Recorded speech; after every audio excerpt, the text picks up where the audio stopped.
Don't go to a doctor that sees a body without a mouth, and don't go to a dentist that sees a mouth without a body. Wow, I like that. It's connected. It's all connected. Meet Dr. D, founder of Biohax, a trailblazer in biohacking dedicated to transforming health and wellness. Get ready for inspiring insights and groundbreaking ideas.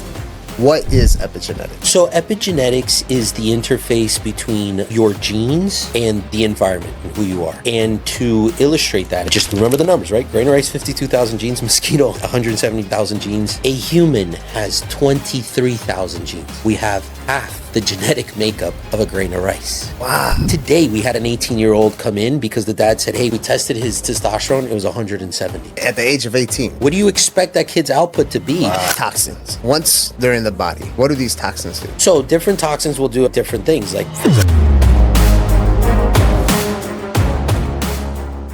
Welcome to another episode of A Healthy Point of View podcast. I'm your host, Sam Tejada. Today we got a special guest. He's here in Miami, in one of the beautiful places of Miami, the Design District. He has a beautiful wellness center, state-of-the-art, with all of the forward-thinking modalities. I actually had the pleasure to go take a tour of the facility, and I'm a little jealous, to be honest with you, but what he's doing, he is changing people's lives. He is getting them to perform at their peak levels. Today we have Dr. Marcos de Andrade. He goes also by Dr. D.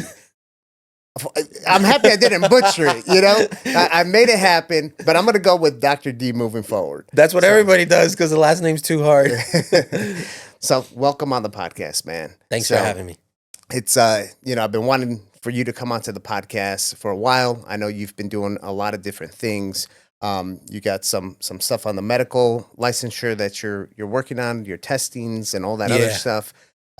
With different states that you're, trying to get licensed in, which that's always a process. I've met a lot of doctors that are trying to get licensed in multiple different states, But, I want to talk about some of the stuff you're doing, man, because you are just making a change in a lot of people's lives.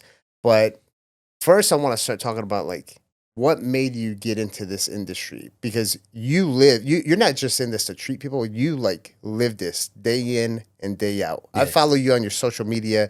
You're taking every single pill possible. You're injecting the peptides. I'm just like, man, his refrigerator and everything, it looks just like mine. It's just full of, our supplement cabinets are just full of everything.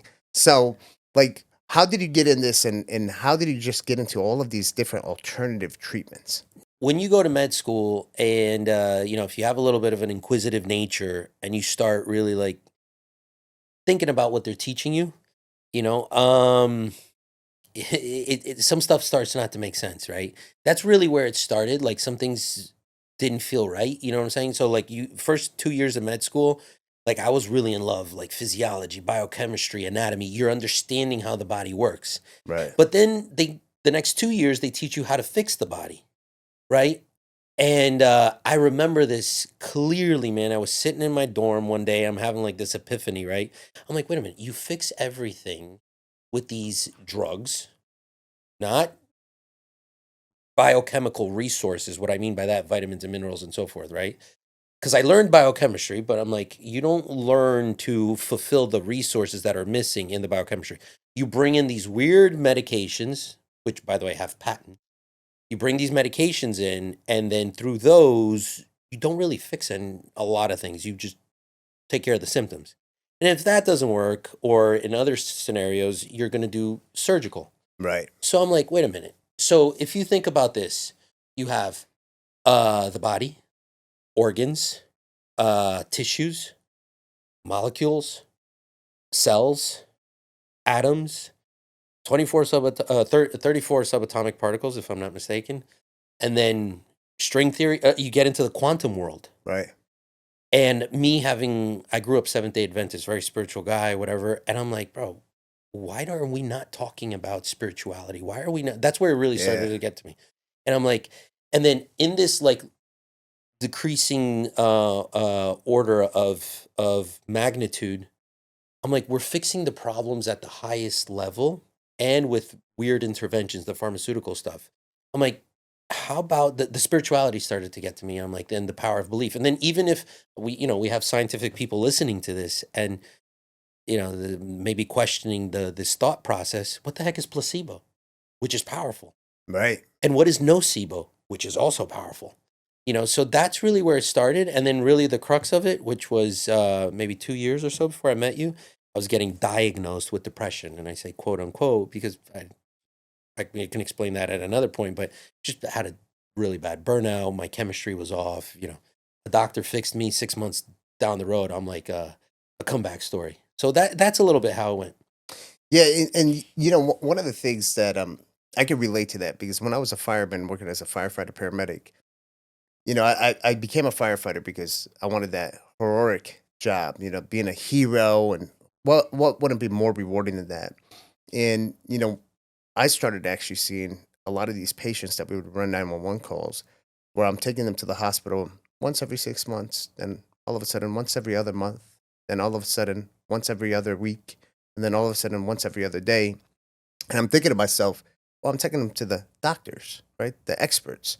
Why do I keep on taking them back so frequently?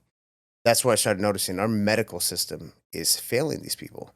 And what's happening is I kept on seeing that these patients were just getting more and more of these medications. I mean, bags full of medications. So I started thinking to myself, like, man, I'm not being put to good use. So what about everything else? Like you mentioned, there's all this raw material that has to be focused to when you're looking at someone's actual metabolic pathways. There's something that you touch on, quantum. A lot of people, I don't even talk too much about it because some people start thinking you're kind of crazy talking about frequency medicine and everything else. But to be honest with you, that's like the future of medicine. Yeah. A lot of the stuff that we're doing is not even it right now. It's a lot of the stuff down the line.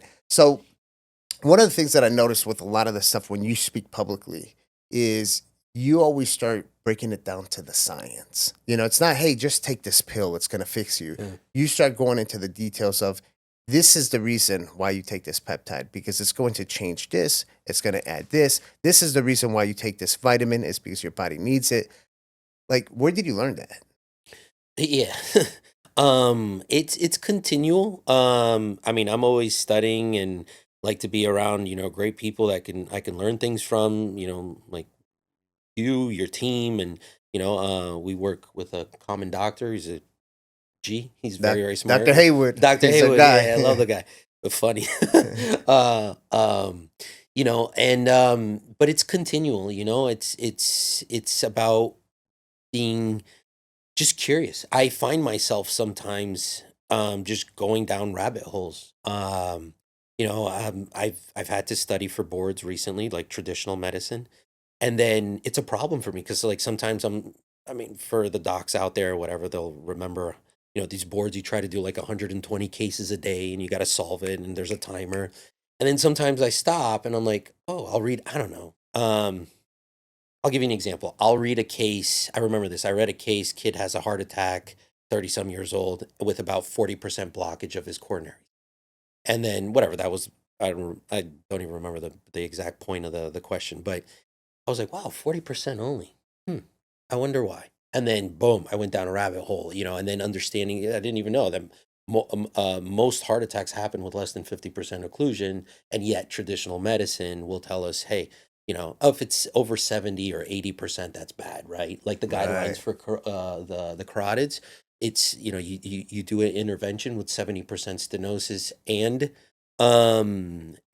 symptoms, or 80% stenosis with no symptoms. I think that's idiotic. I think that's crazy in the preventative space. I think that's absolutely bonkers. But that's what insurance will cover. Those are the guidelines. So then I'll start getting into, I'll just go down this crazy rabbit hole, and I'll end up reading sometimes like stuff published in Russia, stuff published in Germany, and then sometimes I get confused. I'll write to another doc that I know is like good in the area. I honestly, like, my wife asked me this not too long ago. She's like, how are you piecing certain things together, especially in, in the epigenetic side? That's really where my heart sits. I love, love, love epigenetics. I told her, I don't know. It's just genuinely being curious, and, and I do have to say, in my prayers, I ask God to be guided to knowledge. Right. And I don't say that lightly, because there's been times I couldn't figure things out. And then I'm talking to somebody about something completely different. And then I'll connect the dot to a biochemical scenario that I couldn't figure out before or something like that. Right, So I right. do believe we're guided to knowledge as well. I believe that too. You know, one of the things when you're talking about this, about like, you know, the 70% blockage and, you know, 40% blockage, one of the things that I've noticed in the industry, and I want you to comment on this, is the testing methodologies that traditional medicine uses for this, right? Like our chief medical officer, Dr. Christopher Davis, who's an interventional cardiologist, he won't even do a stress test anymore because a stress test is not going to tell you if the person has a lesser percentage of blockage that still needs to be addressed, right? So he'll actually utilize technologies like Clearly, right, to actually utilize the AI mapping and see, you know, exactly where it's at and how much plaque buildup is where and what vessel, et cetera. So I feel like there has to be a big shift on the type of diagnostics that we're really running on patients when we're doing this yearly physical. Because I'll tell you what, when I was going to a traditional medicine doctor and getting the yearly physical, they do probably like 2 pages of blood work. By the time I was 18, they didn't even have me drop down my pants to check my testicles, you Yeah. know? So now it's just like they don't even want to touch you. So let's talk about that, man. Yeah, I mean, if you look at the USP, what's a huge name, USPSTF, the United States Preventative Service Task Force, Wow. the guidelines that they give us, um, it and how they have changed. It's not only looking at what's in play now, but how they have come to change. You know, for example, the for breast, right, for Right. women. Now they say that, you know, the guidelines will say that, you know, what we did before was a little excessive, so we don't need to test women so much. So they're advocating for less testing, Wow. right? So if they advocate for less testing, then insurance covers less, right? So if you're testing less, and I'm not quoting right now the guidelines because I don't remember off the top of my head what it was before and what it is now. But I know there before there was more testing, now there's less testing. So you're catching less cases, and thus you're allowing cancer to run more rampant. But they say that it's undue stress that you're causing on women if you do more testing. I've tried, like, this is something I've researched the reasons, and I'm like, this is the best reason I found. Maybe there's something else. Yeah, You know that's what I'm kind of saying? weird. Yeah, yeah, Yeah. yeah. The guidelines, if I'm not mistaken, before it was at 50, you did the mammogram, and it's something about the age and the you guys could look it up, USPSTF. But you know, as also the world gets sicker, for example, colonoscopies, according to USPSTF, right? You're supposed to do a colonoscopy at the age of 50. But man, we got younger and younger people catching colon cancer. Right. I'm 39. I'm going to be 40 in 2 months. I'm dreading it, but I'm going to go do a colonoscopy myself. I'm going to go have to pay for it. And I'll gladly pay for that Yeah. Of because it's course. my health. It's Yeah. my health, you know? Same thing with heart disease. The number one killer in the US is atherosclerotic disease. You say heart disease, but it kind of covers stroke. It's basically those mozzarella looking plaques inside our arteries, right? Yeah. And I've been in tons of surgeries. I actually wanted to be a trauma surgeon, so I lived in the OR. I would study in the OR, which we probably worked in some Broward. I was Yeah, at Broward Broward at the General. Yeah. trauma and Delray. Okay. I went to FAU here in Okay. Boca, so I would leave and just go to one of the hospitals and sit there and study and wait for traumas. Oh, that's cool. Yeah. Yeah. Uh, that's when I started seeing. I'm like, bro, I'm not gonna sleep if I if I do this for a living. But hats off to all the trauma docs. I mean, respect to all docs, but I think those guys are Yeah. hats off, man. I Yeah. love those guys. Yeah. They see They're a lot. beasts. They see a lot. But even like so I've seen those plaques in surgery, and it's like looks like a little piece of mozzarella, but that kills people, right? And then, like you said, the stress test. Like, I think it makes no sense to do that stuff, and I totally agree. I'm doing my Clearly next week. I do one every 6 months because I actually have a little bit of plaque. My Okay. calcium score went up a little bit. I don't know from where. So now we're actually doing some therapies to try to reverse it. And look, I never drank alcohol in my life. I definitely don't have insulin resistance. I've had a 6-pack since I'm 12. Never in one point or not had the 6-pack. I mean, a healthy guy, etc. And look, I developed a little bit of plaque. No family history, nothing. Right? Where did that come from? And And that's where I'll open the door to a topic, which is one of my favorite topics, environmental toxins. Oh yeah, and that's we're gonna go deep on that. Now let me ask you this on the testing. You in your professional experience, should people be doing a lot of these testing more proactively or reactively? So that's so funny because I was talking to our clinical director now, and she was like following up on this. I got one of those emails. I'm like, what is it? I told them in our clinical meeting I want to do a health calendar for our clients. Oh, that's pretty cool. So yeah, like so take me or you, right?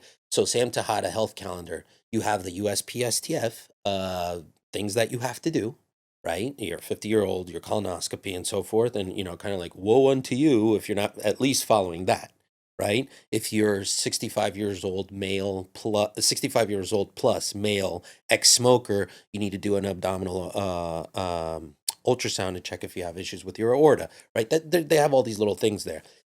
But basically what I told my team, I said, you see this stuff on the guidelines?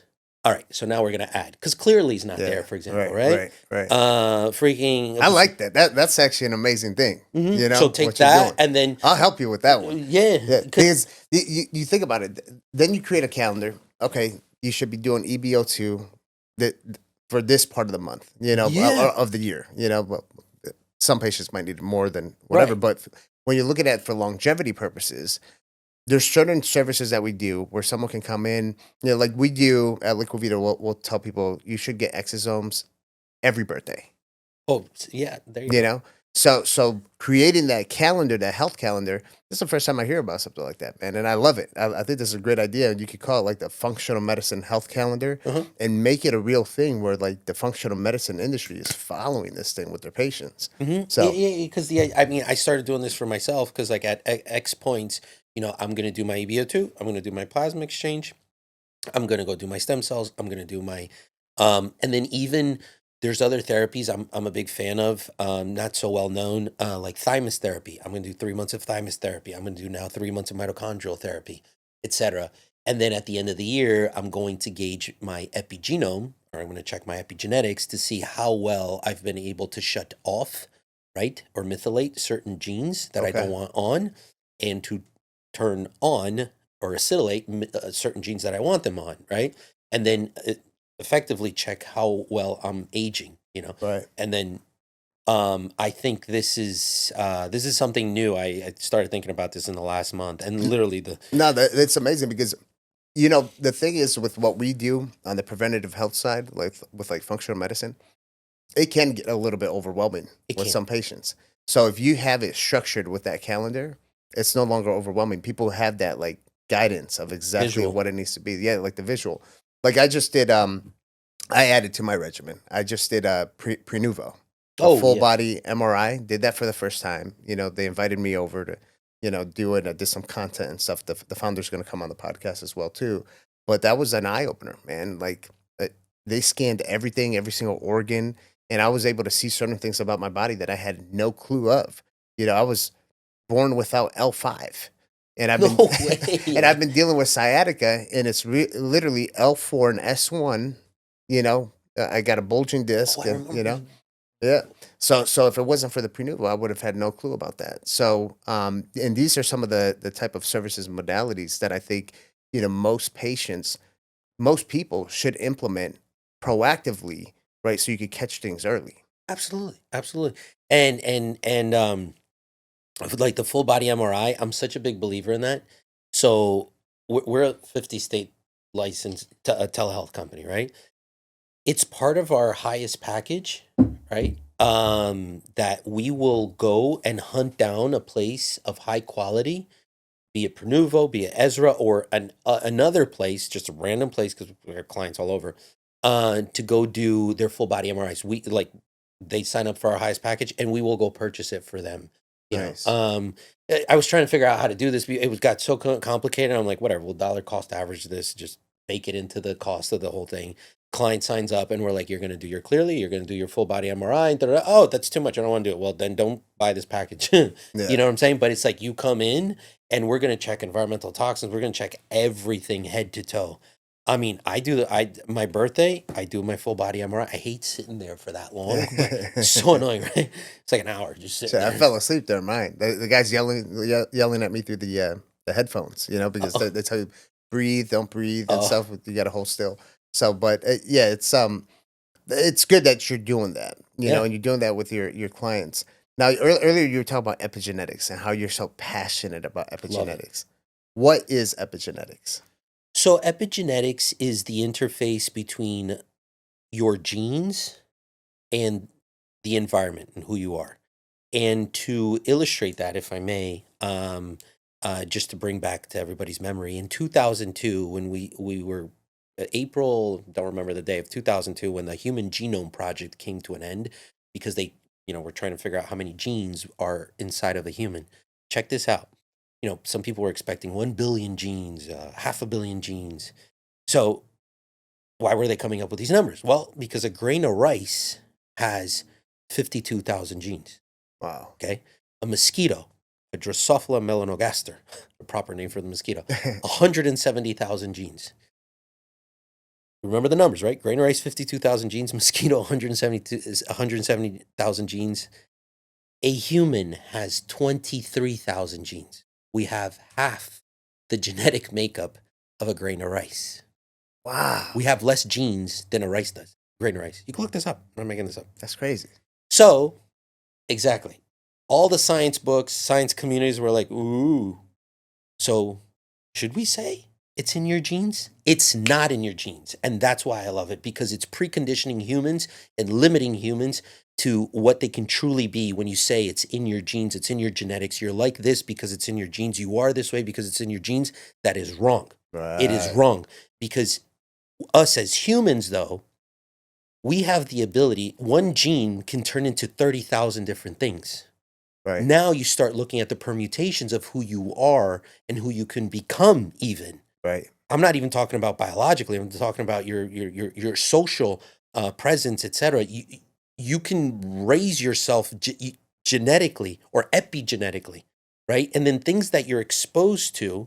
So environmental toxins that you're exposed to, like if you're exposed to atrazine mercaptorate, right, which is in our U.S. water, unfortunately, and it is influencing sexual behavior, especially in younger populations. That will change your epigenetic expression, right? Or if you're exposed to glyphosates, or if you're exposed to tetrachloroethylene from dry cleaning, whatever it may be, you're going to start to change your genes. Right. And it's under your control. And just because you have a bad gene doesn't mean it needs to express itself. Yeah. Yeah. And that's where you can get into quantum. And that's why I love quantum, because your ability of belief also can change your epigenome. And that's why I'm quoting Dr. Bruce Lipton, which also is a big epigenetic guy. He has his whole like kind of marketing and movement. He talks about the biology of belief, Right. how belief can change the Well, epigenome. and the power of the mind, Dr. Joe Dispenza talks about Yes, it, yeah. of how many people can heal themselves. And I strongly believe on it. That's one of the reasons I do a lot of guided meditation. I use the Brain Tap, Dr. Patrick Porter's device. And I get certain relief even with the sciatica that I've been having. I do guided meditation for a spinal decompression one that he has, and I get relief off of it. And that just shows you the power of the mind of how it works. And then obviously the frequencies that they put through the music and stuff in the guided meditation. But yeah, one of the things you're talking about, it's like, and you probably hear it all the time. People says, "Oh, I'm like this because of genetics or because of my genes," right? And can things get passed on to you from your parents and grandparents? Absolutely. And toxins, Dr. Davis was talking about this, how toxins can get passed through from mother to child as well. And then you'll have it your entire life until you do something about it. So a lot of the times there's some of these things that people says, "Oh, it's in my genetics," but there's a way to correct it, right? Through a lot of these different modalities and stuff that we offer. Mhm. So, you know, with the epigenetics, how are you treating your patients? How does that process go for the listeners so they can understand this whole epigenetic stuff? So, and I'm just gonna rewind a little bit here. What you just said about being passed on from generation to generation, I'm going to say a word here. Yeah. And if the listeners want, go ahead and do some research on this word. It's going to blow your mind, scare you a little bit though. It's called the imprintome. Then print them. Imprintome, yeah. So What is that? basically, it's how you pass on what you ate, toxins, etc., to your grandchildren. It's weird. It skips generations. Oh, it skips It generation. skips. The imprintome skips. So it's a subtopic of epigenetics. Wow. So, and now with the advancement of AI, because the problem with epigenetics, it's so much data. AI can actually quantify this stuff for us and Okay. so forth. There's a lot of noise in that space, which is called stochasticity. It's the term for the noise of the data. But amongst all that, they've been able to understand now the behavior of the imprintome and how what we do today will influence not your children, but your grandchildren. Wow. So that's how specific it can get. As it relates, how do we treat it? So first thing, and kind of like it's our knee jerk. Where do we start? It's like, okay, how old are you really, right? And we look at the health span versus the life span. And I know a lot of people get confused with this, right? What's the difference between health span and lifespan? So there's one test. I love this company. It's called True Diagnostic. Yeah. You're familiar with them. They are. It's not.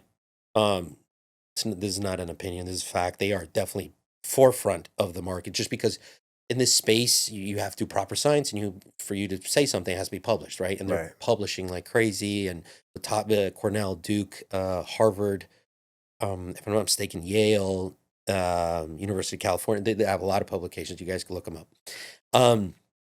So we do one of their tests, which is called the Dunedin pace, which that one is more a quantification of health span.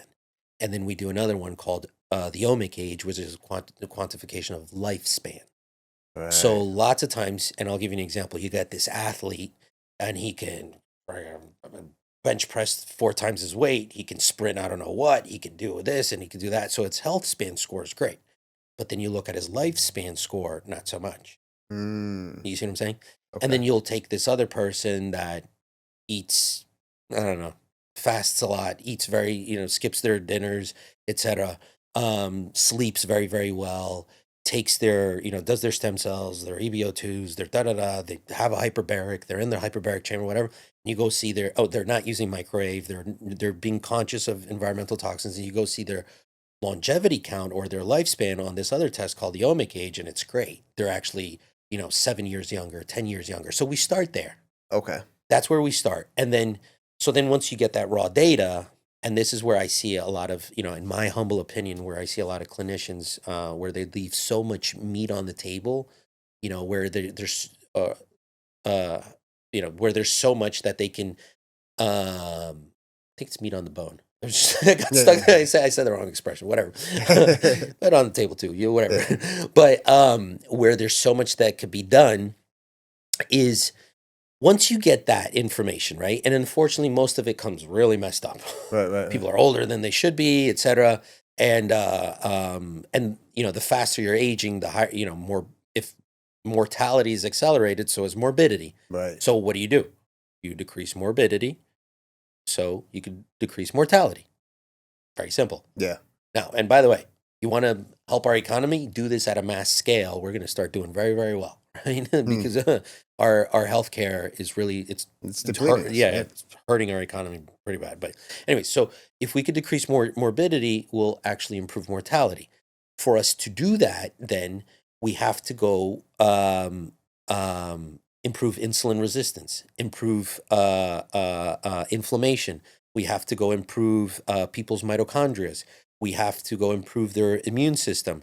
Basically, I like to say something called SOGI, submethylation, oxidation, glycation, inflammation.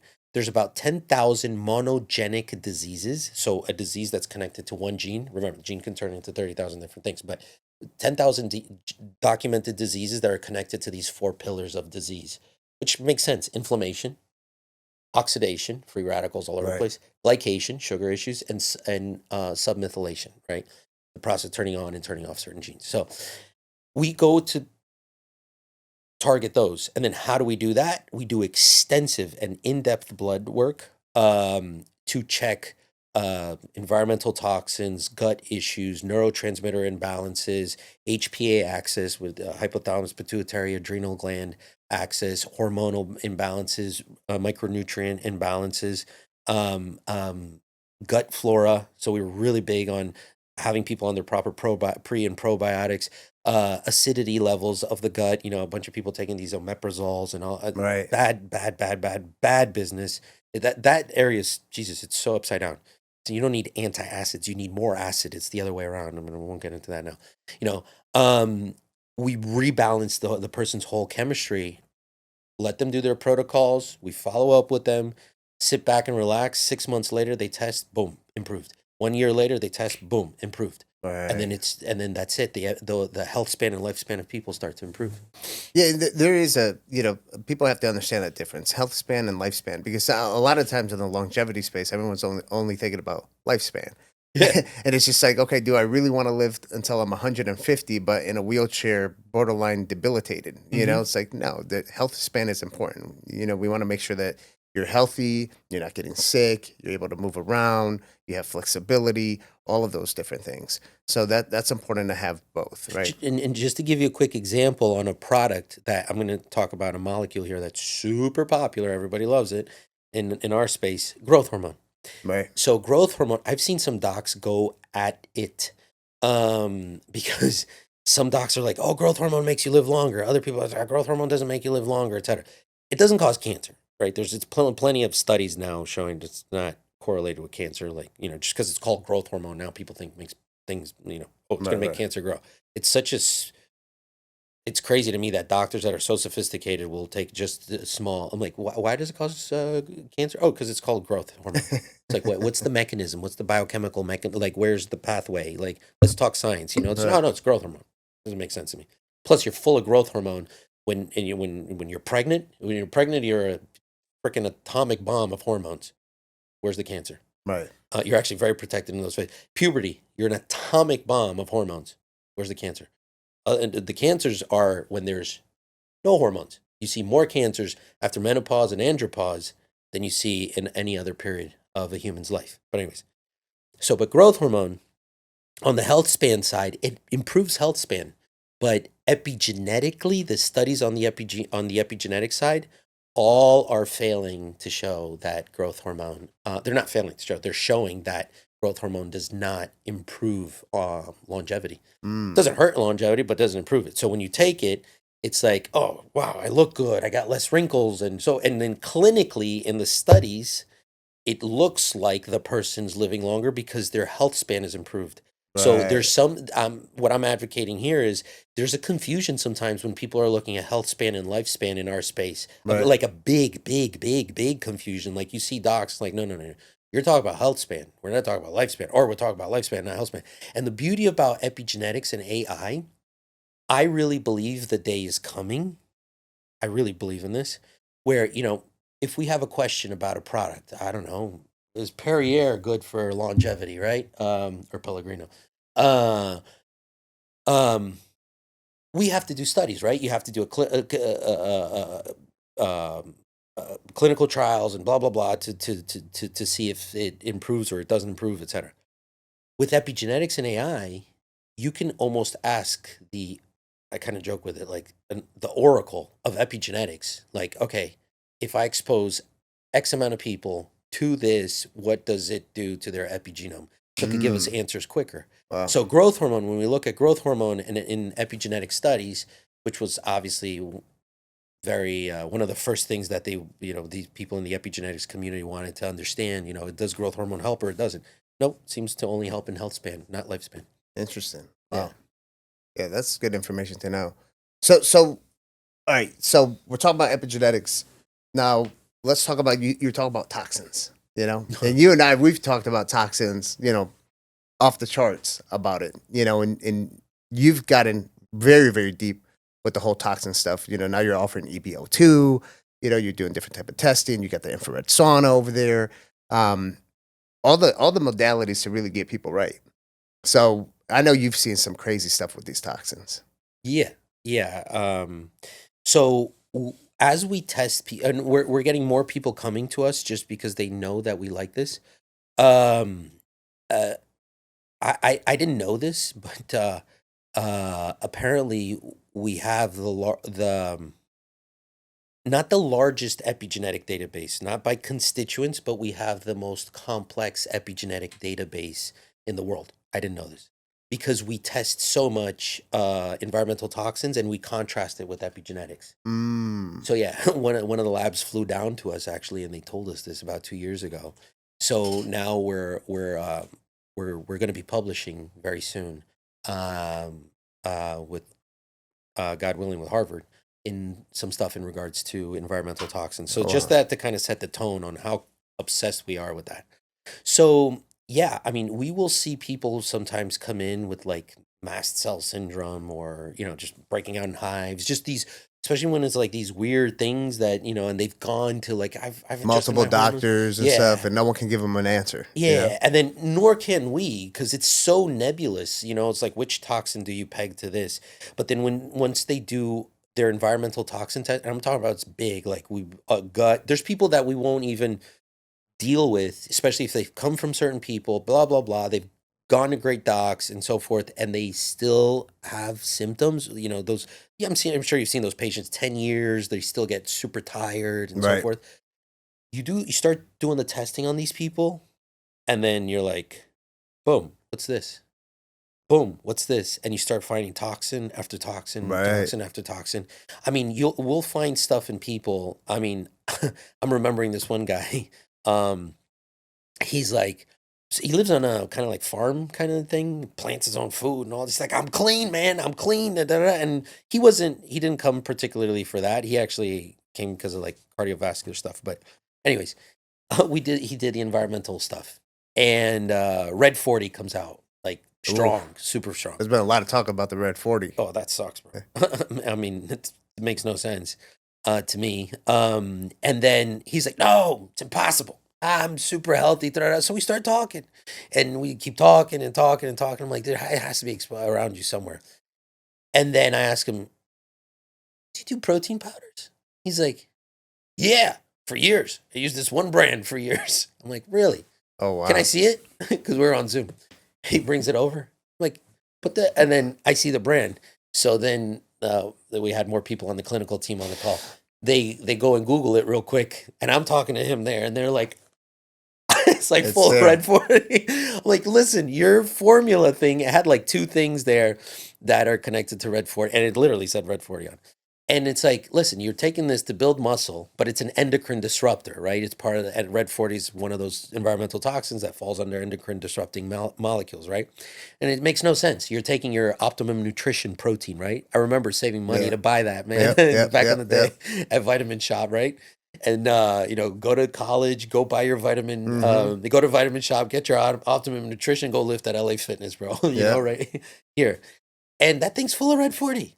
And it's an endocrine disruptor, right? Dropping your testosterone, et cetera. So we'll see the craziest stuff, man. Young people, what I just touched base on, I mean, I could talk about this forever. You will see children.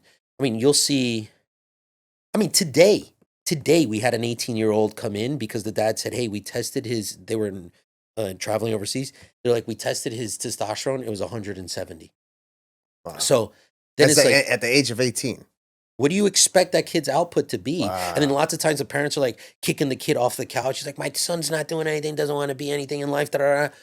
Mom, dad, have you checked this kid's hormones? You wouldn't want to be anything in life either with testosterone of 170. You're going to have no motivation. No motivation. No, forget dating. Forget you're like kind of, Yeah, probably doesn't have any kind of sexual desire. No. None of that stuff. And then you go see, what is this kid eating? Right. And then you start to see all the processed foods and, the excitotoxins, which is another family of toxins, right? That it further puts them into depression, anxiety. Excitotoxins is another one, right? You got your endocrine disruptors, your excitotoxins, your toxic halides. I mean, there's all these families of different toxins.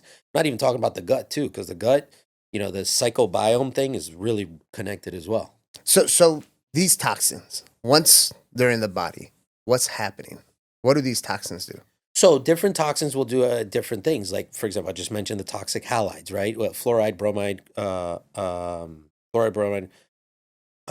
chloride, sorry, and iodine, right? Or iodide. So iodine, for example, is the smallest of the halides, right? So guess what? He gets bullied. So now when you eat the fluoride, or when you guess you can eat it with the toothpaste, which, guys, please, the fluoride, just, all right, Cut it out. cut it out, man. The fluoride, I mean, it's so well-known fact that stuff is bad for you. A bunch of countries don't even allow it. Come on, let's wake up to the fluoride, right? But what happens is you'll take you're exposed to fluoride, and you start to have issues, for example, with your thyroid. Why are you having issues with your thyroid? Because the fluoride is displacing the iodine from the thyroid. Your thyroid, as we know, does not work without the iodine. So then what you need to do is remove the fluoride and then maybe start using 2% Lugol's solution at night before you go to sleep. Right. For example, and then boom, and then, but if I stay this way, is it going to hurt my epigenetics? Are my scores going to come back bad? Yes. Am I going to age faster? Yes. Is my health span going to go down? Yes. But if I do the shift in my lifestyle and supplementation, will it improve my epigenetic scores? Yes. You see where it is? Right. That's just a small little boop. Like our staff is trained in that. Oh, you see the person exposed to if you see the fluoride or something like that. Or if you're exposed to like bromide, which is in the bread, or too much aluminum, which are in I think excessive vaccines that we have in this country, right? Aluminum displaces GABA in your brain. Right. So when you displace GABA, which, by the way, alcohol turns on GABA. Happy hour for you just means GABA, gamma aminobutyric acid, which is a neurotransmitter that's still not talked about too much. People talk a lot about serotonin and anxiety. No, it's GABA. Why? And then here's proof, because when you're doing your dark biohacking, as I call it, with the happy hour and the Valium and the benzodiazepines and all this garbage, stuff to sleep, you're turning on GABA, right? And aluminum, for example, will displace GABA, right? Right. So and for example, there's, I mean, I won't even get too much into this, but the hepatitis B vaccine, which is the first vaccine on the children's pediatric schedule that they give a child, which is sexually transmitted disease, has a pretty strong amount of aluminum in there. Somebody can explain to me why they should take that so early on in life. And that's where you're seeing a lot of these younger diseases and stuff developing in a lot of these the youth. That's so with these toxins, what are some of the modalities that well, number one is being aware that you have it, right? So the testing, you talked about that. So what are some of the modalities that people can do to detoxify their bodies from these toxins? Oh, but before we get into that, statistically, just so you guys understand something, you could test for a lot of these. But in the United States toxic chemical inventory, there's about 30,000 documented chemicals, of which we only have studies for less than 3,000. So I want you guys to understand the gravity of this. Yeah. And just so you understand how exposed you are to this, because I know there's people right now listening that are like, I don't think I'm a healthy person. Let me drop the mic on your toes right now. Hard. Nowadays, when children are born, there are more than 200 chemicals, toxic chemicals, in the umbilical cords of these babies. More than 200. This is published. You could go. That's crazy. Yeah, it's published by a California university. That's nuts. Okay? And of the chemicals that we can study and catch, it's only a couple hundred of them. But there's we don't even know. Right. There's supposedly 50,000, 60,000. There's a lot of them. So now I am going to strengthen the therapeutic side. Why did I say all this? To piggyback off of you. You could do your diagnostics, which you should. I don't want you to feel dismayed from doing your diagnostics. Like, wow, Jesus, there's so many of them. I can't even catch it. I'm just going to sit back and enjoy the ride as much as I can. No. You should still take inventory on the ones you can catch. Right. Because those are your easy culprits. And even if they're not hurting you now, they can and will in your future. Okay? Right. Especially, guys, if you have kids, do environmental testing and micronutrient testing on your kids. Okay? And their guts, too. But then you should use therapeutic modalities to remove those toxins that you know of and those that you do not know of. Right. And for example, that's where extracorporeal blood oxygenation and ozonation, EBO2, comes in. And that's where plasma exchange therapy comes in, or plasmapheresis, which is FDA approved for a ton of different conditions, like immune thrombocytopenic purpura, thrombotic thrombocytopenic purpura, all these a bunch of different autoimmune conditions. It's approved, but unfortunately not used much. It helped even LDL little a, lipoprotein A, which supposedly nobody knows how to decrease that stuff. In one treatment, you could decrease, if I'm not mistaken, 42 to 72% of LDL little a in one treatment. Wow. So you're literally removing a bunch of bad cholesterol, your VLDL, your LDL-C, your LDL little a, with plasma exchange therapy, right? So I really believe you should do these quote unquote, I joke around, I call them oil changes. You should go do your oil changes Yeah. on your health calendar, right? But then you should also do therapies to strengthen the surveillance of your immune system. The more powerful your immune system, the more or the less these things will come into your body. And I'll give you an example. Your liver does 60% of your detoxification. So he's your homie. You got to take care of him. But he doesn't run without glutathione. Right. He doesn't run without the B So complex. this is basically you enhancing your detox pathways. Right. Done. I could leave. You just said it. Yeah, No, exactly. But that's it. And there's certain things, because the thing is, at the end of the day, you can't get rid of all of the toxins that are out there, No. right? You and I go step outside and we're just breathing in toxins. We're close to the airport. We're breathing in all the crap that's coming off of the jets and all that other stuff. So it's good to be aware of it. It's good to be aware of what's inside of your body, but you're not going to be able to avoid it completely.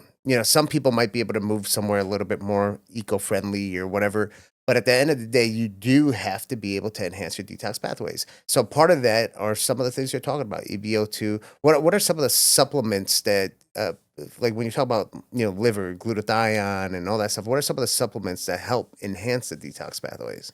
I mean, to tell you the truth, anything, all the supplements that, it's God's pharmacy. All supplements that literally, I mean, you could go take a biochemistry book and you start going through it. I mean, there's things that don't move without niacin, right? Right. Vitamin B3. There's just the pathway gets stuck, right?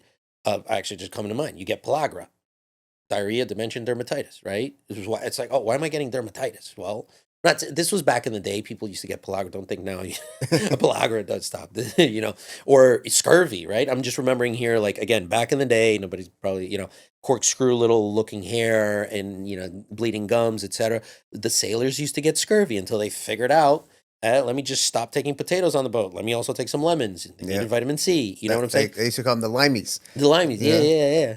So, there's a lot of different, micronutrients. I mean, if it's hard to pick them out, but like, look, don't mess around with having low vitamin D levels, for example.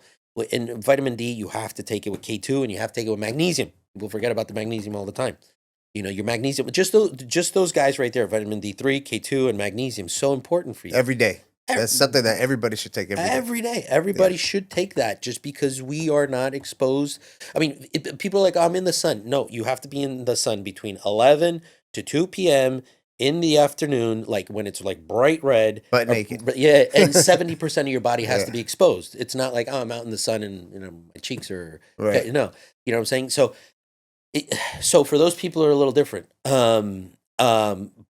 But your micronutrients are super important. Your antioxidants, like CoQ10, glutathione, your vitamin E, which also functions as an antioxidant. These things all have to be not optimized. They just have to be normal. The problem is people talk about optimization. It's like, no, we're depleted. I'm Right. just bringing you to normal. If people talk about, oh, this is excessive. No. You don't understand. You are literally creating disease inside of yourself because you're depleted. Your Yeah. baseline. America thinks like what we do, oh, they're optimizing you. No. I'm just bringing you to normal. I say Yeah. this to people all the time. I'm just bringing you back to normal. You are depleted. Do you understand? And then when you show them the data here, does this make sense to you? Yeah. You know what I'm saying? And people see something like, they'll see you out eating or something. It's just, well, Dr. D, you eat healthy. I see, you got all your vegetables, you got your proteins and stuff. Why are you supplementing? And what people tend to forget is that a lot of the foods that we have today are nutrient deficient because of the way they're made. Yeah. You know, so that's where the supplementation is a must, and everyone's body's a little bit different. You mentioned something earlier about gut health. If your gut health is not on point, you're not going to be able to absorb those nutrients out of the healthy foods that you're eating. Absolutely. So, listen, I mean, we've gone, just to add into what you're saying, we've gone through 2 agricultural revolutions. We're going through the third one now, which is, the pesticides in the 70s, right? So me and you, we were already born in that one, right? And then years 2000s with the GMOs and so forth. Right. And now you have all this other craziness, 3D printing salmon and all that stuff. So it's not food. That is not food. It looks like food, Right. smells like food and so forth. That is not food, what you're eating. right. Vertical farming and so forth. I want nothing to do with that. I'm not giving that to my kids. Yeah. You know what I'm saying? So think about this. We have gone through agricultural revolutions, and if we don't pay attention to that, you're going to end up thinking that the chemicals that you're consuming that you call food are food, but they're not real food. Right. Right. No, you're absolutely right about that. So, when I toured your facility, you got some amazing modalities there. I saw some like workout equipment. Oh yeah. And I was like, man, I got to ask about this workout equipment because Dr. Davis put in this longevity center, similar stuff. But it has, let's talk about what is that? You want me to be brutally honest? Yeah. I hate that machine. You hate it. I'm being honest, man. You bought I it don't for a know. reason. I spent $100K plus over it. I don't think it works, and that's the. I mean, What is that machine called? What is it? ARX. ARX. Let's open the can of worms, man, because hey, honest, man. Sorry, you're always gonna get raw with me. Yeah. So listen. In the biohacking space, there's a lot of like, yeah, man, buy this because it's really cool, man. And there was A4M. I'm not even kidding. I spent $700K in one day in an A4. I burned the Wow. MX. Like, went pop, pop, pop. I bought a lot of the stuff that's at the clinic, and that machine was there, and I bought it. So there is not one machine nowadays that I had for this easy workout, do 1 rep, da da da da da da. No. You're catching me at on a vein that I'm like, no. There's not one machine right now I would vouch for in that space because there's a couple of machines that are Okay. like, That's good to know. Yeah, I've seen a couple of guys. I won't mention the name, like selling these like elastic bars and bro, just come on, man, cut it out. You're on steroids, bro. You're telling me you look like that, and you're just like taking the bar, and I'm like, you want to do a blood exam? No. It's like, and you're selling these. I hate that. I Right. hate people selling crap that doesn't work. Right. And that machine, it's for sale. I don't like it. You could take it as a. I'm actually putting I'm putting a DEXA scan there Okay. instead. Yeah, Yeah. I don't like the machine. It actually almost broke my wife's legs. Oh, wow. Yeah. Because if you're not, because it's AI, so it starts to crush. She had microfractures and all her ligaments tore a little. I had to jump on and slap her legs out of that thing. Oh, that's So, crazy. Yeah. You got to be careful with those machines because it's just like brute force coming in. Yeah. Her legs locked, and it was our fault. Like we didn't. The ARX guys are watching this. Like, hey, you didn't adjust the machine right. I didn't. But that's the thing. You make one little tiny mistake because, like, the distance of the thing.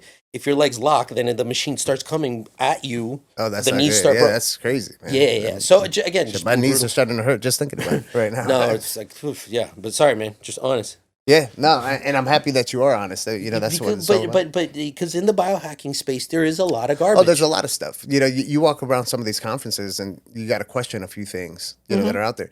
And that's why, I tell people you got to go based off data. You got to look at, is there any science behind it? Who are the people representing it? Are these reputable scientists, doctors, et cetera? So, And that's why a lot of docs, and I understand, don't like or still accept a lot of the biohacking stuff or the word biohacking or whatever. And I get it Right. because it is not properly and scientifically presented, So, you're not just in your family. You're not the only doctor. No, I am. Your wife is a doctor. Oh, yeah, Jesus, yeah. Okay. So don't forget about her. I thought you were right? talking about parents and stuff. Yeah. So your wife is a doctor, Mhm. which you actually right across the hall from your clinic is her holistic dentistry, which is a big part of this biohacking space as well too. Yeah. So it's amazing how you guys work together on on that. So she's obviously very passionate about all of this as well too. Oh yeah, yeah. I mean, I'm just gonna throw it out here. You should have her on because like she will rock your brain with some of the stuff she says. With the like, I mean, it's like we went to a conference not too long ago, and you're talking about Tourette's. Tourette syndrome. People are just like, unfortunately, they don't have motor control of their bodies. And there was a Dr. Simmons, dentist, and he's like, well, dentists should, you know, understand neurology, something a little bit better. I was at the conference. Actually, our Surgeon General in Florida was speaking there too. So I went on Dr. Latipo, which is great. I love that guy. And bro, he puts these videos on. I'll send it to you. People with Tourette's, they put on a device in their mouth, like an expander in their TMJ. Talk about serious Tourette's. They can't hold a phone to their face. They put it in their mouth, it stops. Wow. So they expand for like a year and a half, and I think they have surgery afterwards. Like that world is like completely. It's like, oh, we need to do clinical trials. Nah, man. Like I'm a big science guy. This guy's like convulsively, like he showed a few cases of Tourette's, and it's like, boom, you put this expander in their mouth, done. I'm talking about in like 1 minute, they stop shaking. Wow. And they could walk, they could read their phone, and it's like it's life changing. I mean, these people are bawling. This guy's patients. He's in Maryland. So my wife introduced me to this world, right? And it's beautiful because we've been together going on 10 years, and we met at the Nova Library, the Nova University Okay. Library. Like, so she walked by, and I was like, God damn. And I was like, and that was it, But we were both very traditional. And then it's funny because like I started to have my kind of renaissance, my personal like, I went to after med school, I went straight to Cleveland Clinic here in Weston to do research. I was a research in the Metabolic Institute. I was there for a year, working. On the metabolic side. Yeah. I always love this stuff. That'll make you really think about when you start getting that deep. on the Yeah. research, That's that, and that's where I stopped. I stopped Okay. right there. I stopped right there. So, and I mean, I remember working with 1,000-pound patients. Wow. But anyway, so I started to change my thought process there. She also, she started learning about functional medicine and so forth. She stumbles upon biological dentistry. I mean, and she went down a rabbit hole, man. Until this day, like I'll get in bed and I'll sometimes I'll like kick something hard, like something like in the bed, and I go see it's a textbook or it's like she like you look at her nightstand and it's books about holistic dentistry, how to be a good mom, personal development, and like spiritual stuff. Like this is all she That's does. awesome. Yeah, that's all she consumes. Like she really knows her stuff. We were talking about toxins earlier, Mhm. and when you start looking at something like that, what she's doing, a lot of the holistic dentistry, with the fillings and all that stuff, how traditional dentistry really has messed up a lot of people. Oh, yeah. Where they get a lot of these metals that leach into their body, and then it causes neurological disease, autoimmune issues, and all other kind of chronic illnesses. Yeah. Come up with it. So I think it's a huge both biohacks and then her dentistry complement each other, right? Oh, yeah, I can yeah, only imagine that people go between both consistently. Yeah, 100%. I mean, it's like this whole back and forth, and sometimes, like for example, headaches. Sometimes, like we've checked everything. We've checked the gut and this and that, and I don't know what. And it's like, why don't you take a walk across the hall, and then she'll do a CBCT on them, which is like this kind of like MRI looking thing of the head, Okay. which way better than doing an X-ray. Like CBCT, even if you're not anywhere near medically oriented, you're like, oh, I can actually see the infection. Versus wow. the X-ray. It looks just like an MRI. It's very like interactive.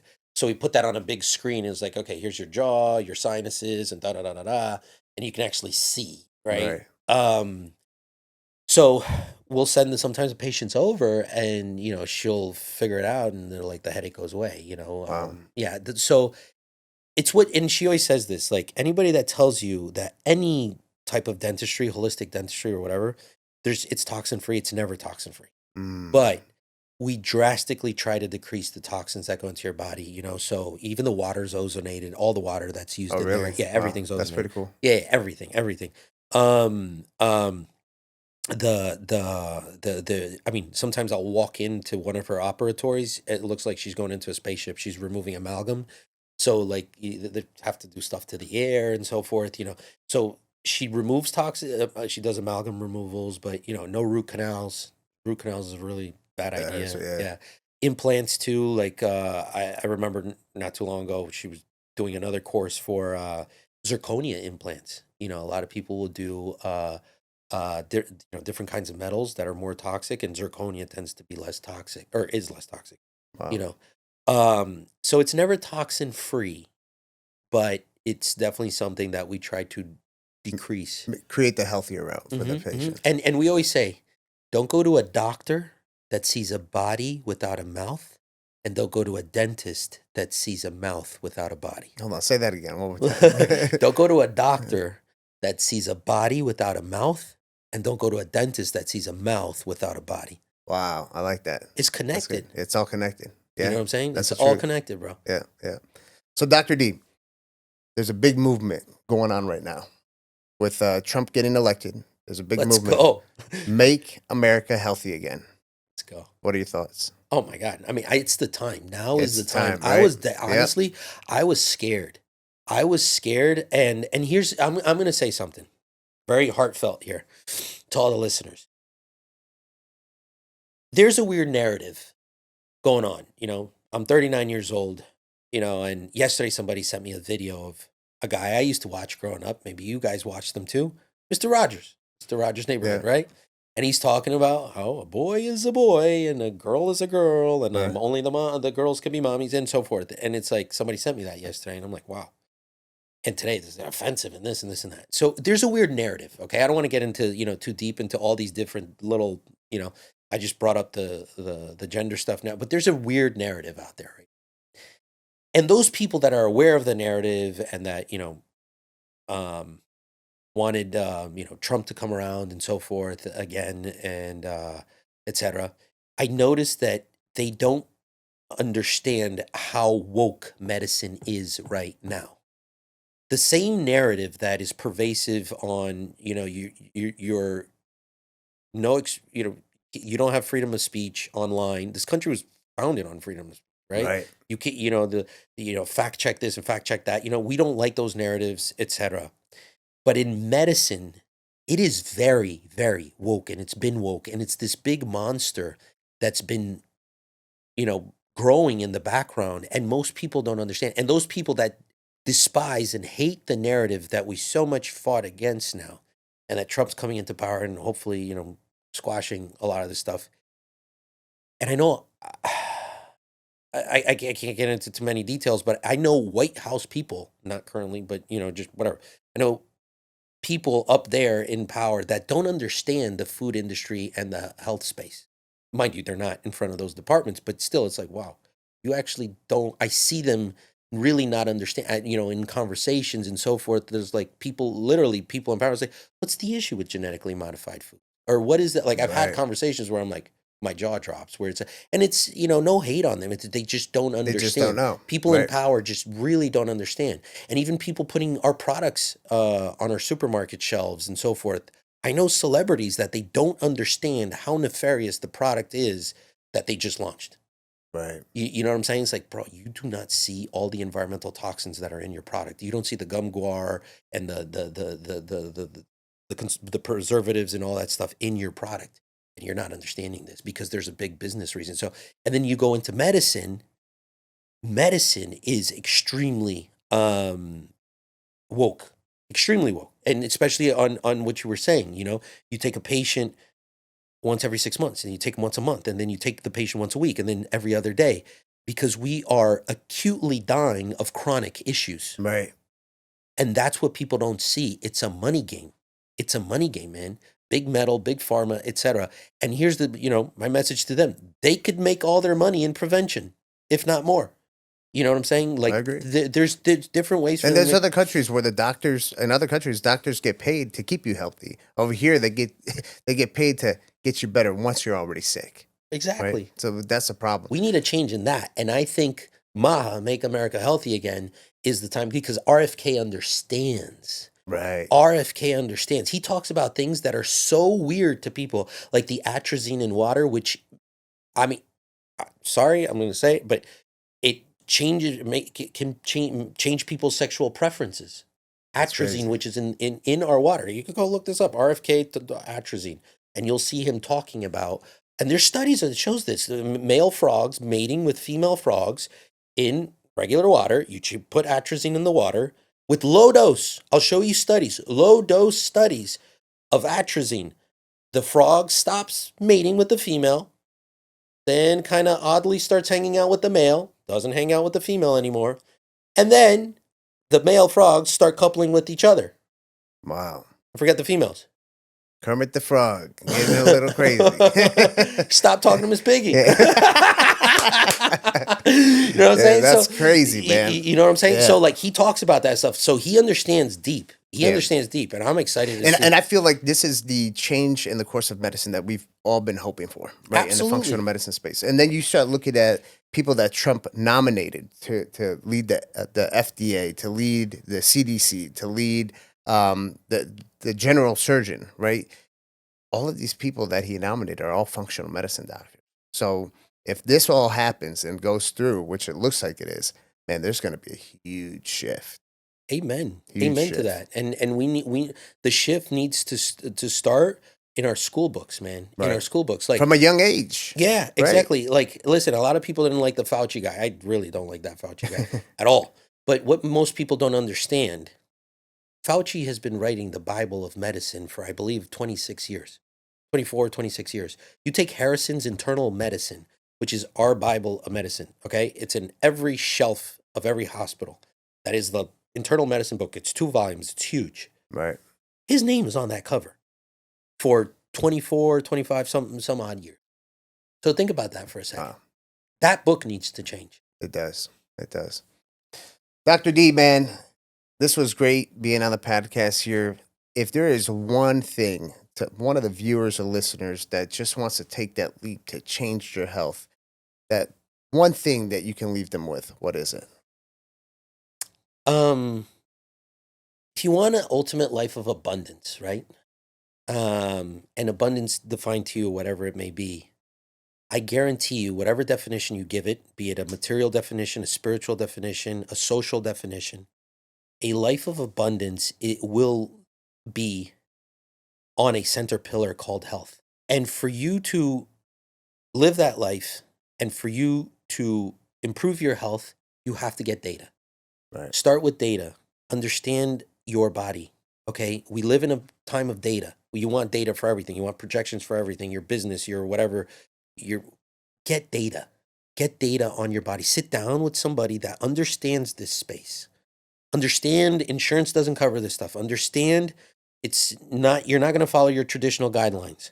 Understand that you need to sit down with somebody that understands this space and to study you. I would say do a dissertation on you. Do a PhD on yourself. Yeah. Because you're the most precious vehicle you have. I agree with that, man. Absolutely. Thanks, Dr. D. I really appreciate that, man.